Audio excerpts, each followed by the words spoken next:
Hey, Chargers fans, let's get into it now. 21. This one right here will be called Ending NFL Games 2.0. Ending NFL Games 2.0.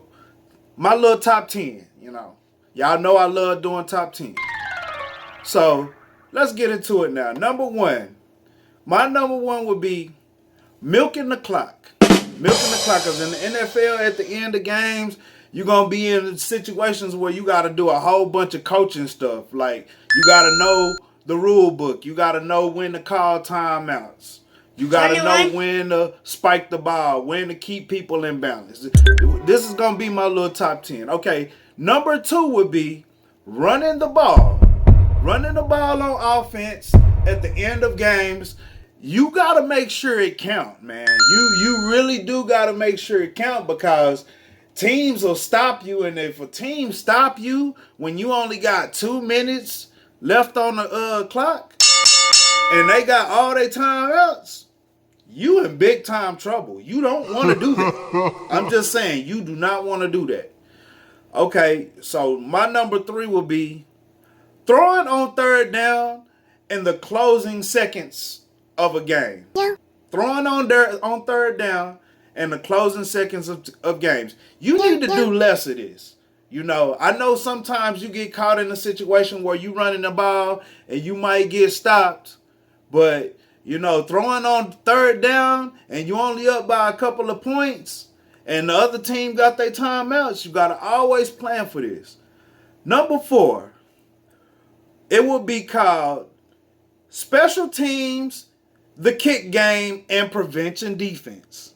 21. Y'all got to get better at this prevent defense, man, because a lot of times y'all are going to be up in games. Y'all are going to be up in games, and if you don't got good prevent defense and a good solid kicking game with your special teams to always keep you in good field position, or kicking the ball and putting them in bad field positions, man, y'all got to take heed to this. Y'all got to do things that matter on special teams. You got to make the special teams a weapon for y'all. So my number five will be keeping people in bounds during the closing moments. This is what I covered in the last video for as mind shift. The mindset shift. So now you're not at the beginning of the first half. You don't have to push guys out of bounds and all of that stuff. You keep these guys in bounds, especially if you up.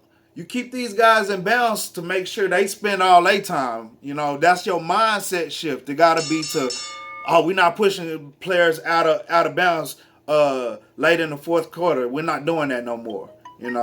So that'll be my number five. Number six will be, hey man, and y'all might think this is a little unconventional, scamming the refs, bro. Scamming the refs, bro. It works, bro. You got somebody on the other team doing a lot of chirping, getting up in your face, putting their hands on you. Shoot, flop. Pull a Ginobili. If they pushing on you, fall. See if you get a call, man. Hey, it happens. So this will be my number seven. Get better at identifying the run. Y'all got to learn how to stop this run, man. This is something we can't ignore anymore. Number 8 will be remember to close out a game before, closing out a game. You've done this before. Handle it with a little class. Don't do too much celebrating, because I remember in the Cowboys game, they wasn't even going to give us a flag until we start celebrating. And then the ref said, oh, okay. Then he threw a flag. What is he doing? Another one is, my number 9 would be, know the NFL rule book on special teams. This is what you would call a cheat code. 21. Always be looking to learn some stuff that other coaches ain't doing. Especially on special teams, because y'all special teams it's not working for y'all.